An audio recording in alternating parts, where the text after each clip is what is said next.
Welcome to another episode of the All Tens Podcast. I'm your co-host, Josh West. With me, as always, Clay Harrison. Today, Clay, we want to pick up right where we left off last time in our Outside the Guide series. The first episode, we got into a lot about compensation, specifically around hourly versus salary, and that led us to a lot of other things that it's worth diving a bit deeper into another episode. Just for our listeners, just to cue this up, what happened off camera is we talked about a lot of other things that come up when it comes to compensation, where someone may just pop up out of nowhere and say, hey, I just feel like we just need to give somebody a bump. You know, they're not feeling great. Your hiring process really driving what you're valuing a particular role at, and you're not leading, you're following when it comes to that. There's some inter-office politics here. There's a complete lack of process and transparency to fall back on if we don't have regular evaluation periods, sort of that annual review in place. And also, a lot of times what will pop up is, you know, whether or not people are getting a cost of living raise. Clay, I know I threw a lot at you there. Let's just start to unpack a lot of things that come up around compensation. And ultimately, in this episode, let's see if we can solve that for our listeners. Yeah. So I think just to put a wrapper on all the things that you just said, if in the last episode we were talking a little bit about like kind of the mechanism, how you pay people, you know, overtime and hourly salary, all those sorts of things. In this episode, I think we're diving a little bit more into the actual dollars that you pay them and how you figure out what the dollars are, right? And this is a sensitive subject, you know, like I remember when we first started the IT company, one of the guys said like 3 things we don't talk about: politics, money, and religion.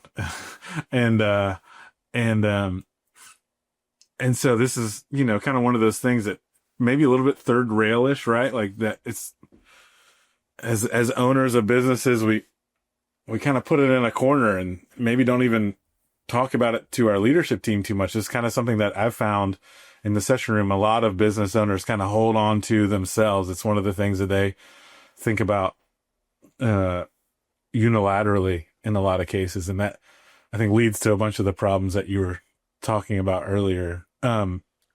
Yeah. And Clay, inside of your organization, particularly from the time that you founded it through some of those first years, did any of this pop up for you? All of it. These are human problems, not particularly business problems. Like, I think things that you mentioned that I just kind of want to hit on, I bet our listeners will connect to that question of like, why haven't we haven't gotten a raise in years? Haven't you seen the inflation numbers? Right? Or, why I'm doing the same job as the guy that just got hired and he's making 20% more than me. Why? Or, I've been in this seat for 4 years and I'm doing all these new things that I wasn't doing 4 years ago. Why am I still getting paid the same? Or, you know, or, you know, if I went and talked to my boss and he was in a good mood and I got a bump because I, you know, told him what was going on in my life.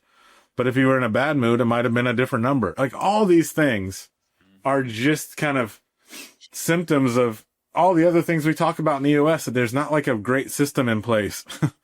The world is happening around us and to us instead of us kind of affecting the world. In this case, we're talking about money, but this is true all over EOS, right?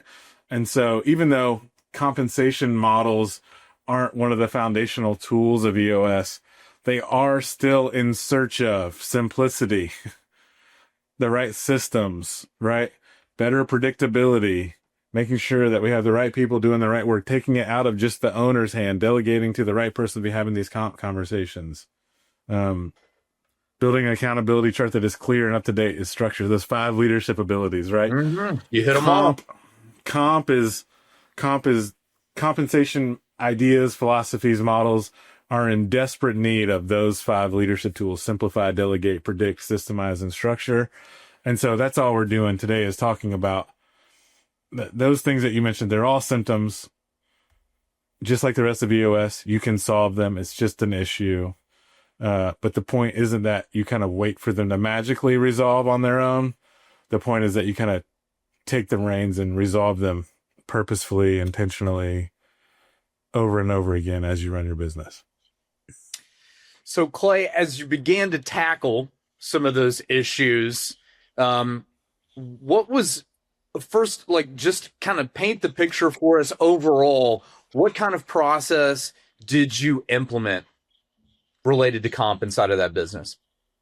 Yeah, so I think the first thing, caveat for everybody listening, is that like your maybe even city, definitely your state has labor laws that you have to comply with. So just make sure that you have a great probably attorney who's familiar with the laws and regulations that you're required to follow and comply with, to make sure that whatever you decide to do is good for where you're at.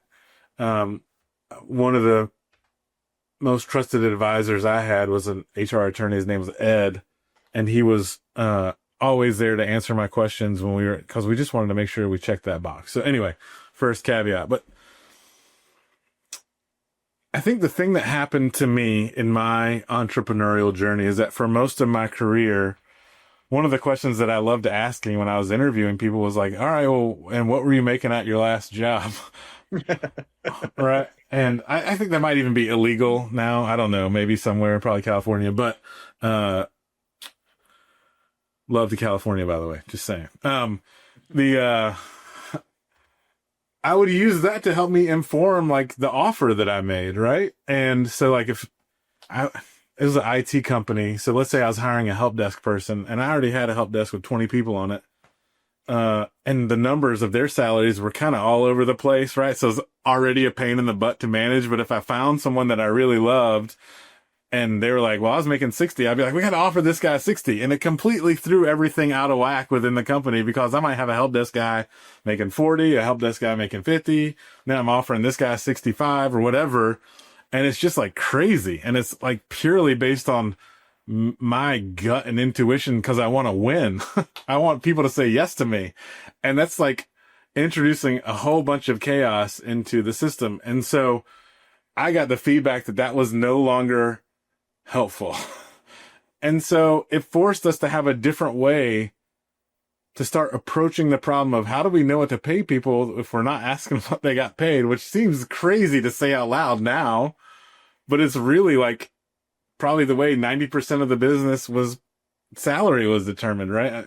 It's exaggeration, but that's chaotic. And so we just got really diligent and thoughtful about putting a system in place that allowed us to lead the compensation conversation, as opposed to always feel like we were just being dragged along, right? Mm-hmm. So that was the catalyst, is like, that was not working for us. The organization had grown too much to continue to manage kind of new hires offers based on their previous comp. Like, it was chaotic, right? I'm with you. You know, I've been in those situations as well. And when you do that, if you expect that those people aren't going to talk after work, at the happy hour, or out at the smoking circle, you're delusional.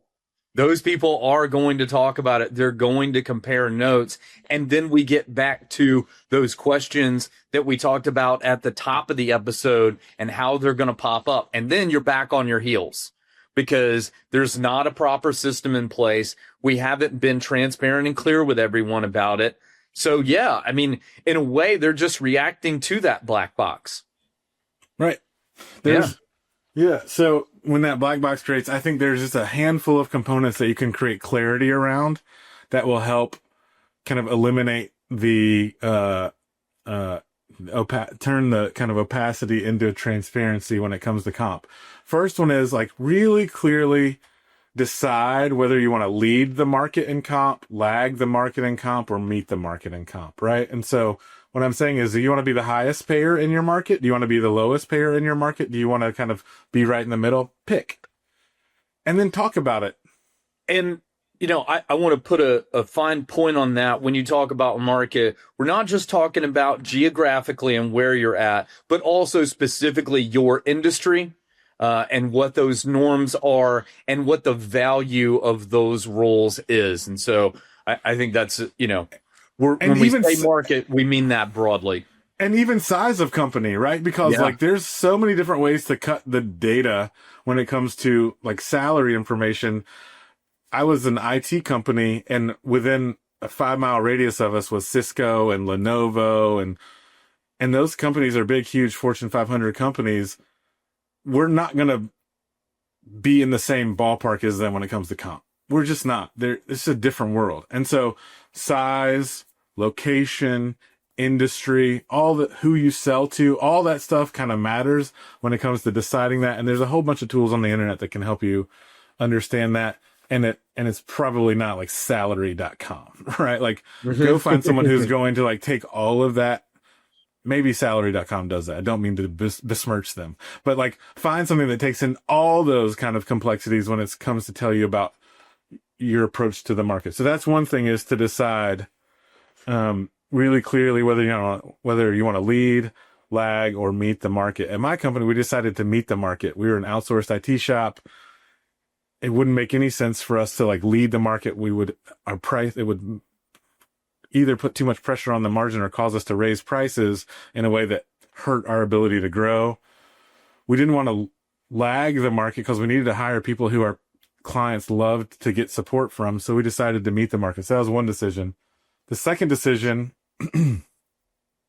or clarity point that you can do is actually use your accountability chart to drive those decisions on comp. So when you have the accountability chart well-defined, constantly updated, always looking for places where it's inaccurate and fixing that, combined with the market information, that's actually how you get the salary. Those are the two things that tell you like what you should be paying someone, because it's what they're doing and the market information that drives the salary conversation.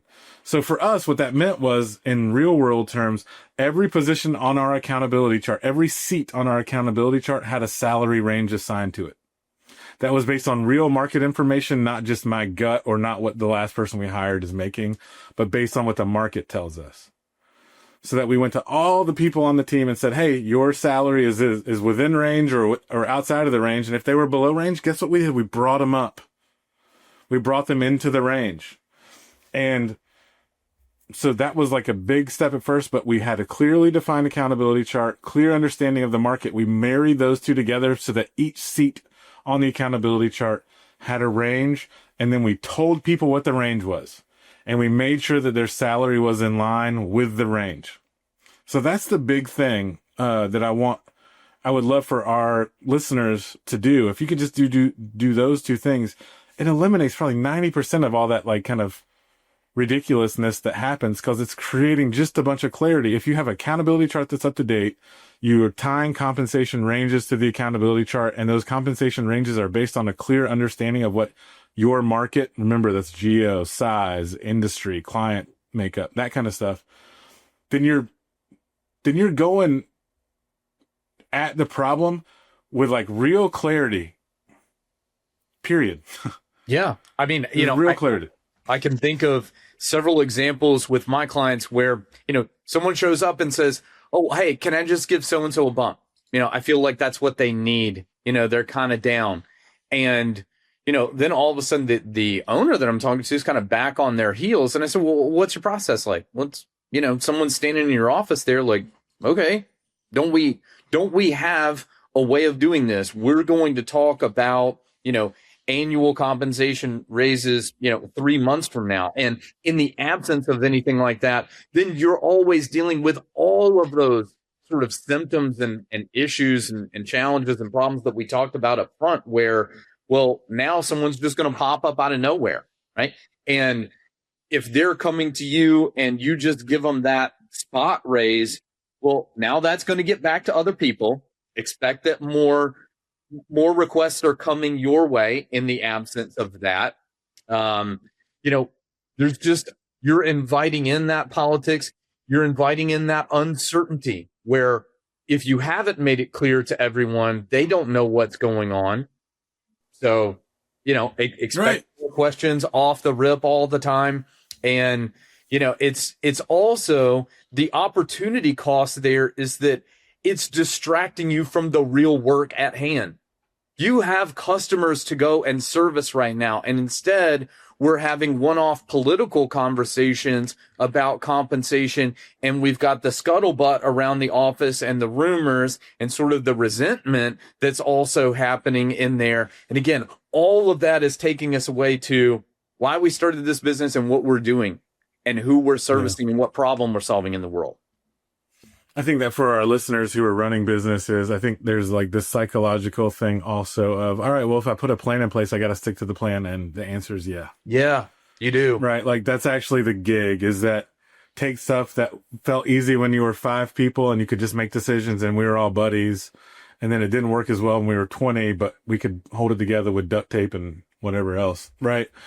But when you're at 50 people, you kind of got to put a plan and then stick to the plan and play, right? And when you're 100, it's got to be even more robust. This is the thing that we do as leaders, is we experiment, try stuff, mess up a bunch, then use those 5 leadership abilities we talked about earlier to create a plan that's simpler, delegatable, and then stick to it.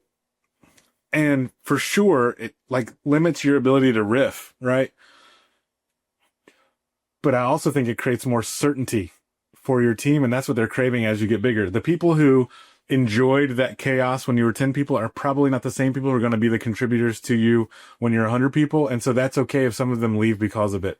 And I know that that's hard to say, and that's probably a little bit exaggerated, but that's actually the change that's happening within the business as you evolve into your next phase, is that you got to shed some of that stuff. Some of it is bad practices. Sometimes the people who want to work for a 10-person company, guess where they want to work? At a 10-person company, and now we're 50. So they need to go. And you need to make better systems to make decision making easier as you go. And so this is like hard, but this chaos around comp has to go away. We have to get better and better at it, right? Indeed. And, the nugget that I'll leave our listeners with today is there's really 2 aspects that we've talked about. One is upfront being clear on what you're offering from a hiring perspective and, having a plan and a process that's in place there to determine those ranges. And Clay, as you said, that really goes back to the clarity that comes from the accountability chart. And then secondly, I think what's really important is that at least on an annual basis, there's a way to go and reevaluate that. And has that range changed for those roles? It may have gone down. It may have stayed the same. It may have gone up, but you're keeping track with what's happening in your geographical market, your industry, and keeping up with the times. And not only making it fair for the employees, but also something that is fair and equitable to the business and keeps you on track from a financial standpoint. What do you got for them, Clay? Yeah, I think that's it. Once you create this plan, it's just like for our EOS aficionados in the crowd. Once you create a better process, followed by all includes update it regularly, right? The last step on the followed by all checklist is update it regularly. And so when you think about those 2 components of a plan, understanding the market, absolute clarity on the accountability chart, they both have to be up to date. Update your accountability chart when you can. Update those market insights as often as is reasonable. In my company, you did it annually, and then we did adjustments if the market had shifted. So this is how I get out of anyway. So that's the thing. They have to be up to date. Otherwise, people think that you're just, you gilded the lily 2 years ago and you're still resting on it, right? You got to keep it. It's got to be active. You got to keep it alive. You got to keep doing the work. The system must update itself in order to stay alive in the organization. So I think that's a great nugget. Anything else before we wrap it up? Take them home, Clay. My name's Clay. His name is Josh. Every day we work with business owners and business leaders to get rid of the chaos and get more control in their business. And I hope that you enjoyed this episode. We like talking about this stuff. You can find us on LinkedIn, and we'd love to talk to you. Please subscribe and share and comment. Let us know if there's anything you want us to talk about in the future. But thanks for listening. Good job, Josh. See you next time. See you, Clay. Bye.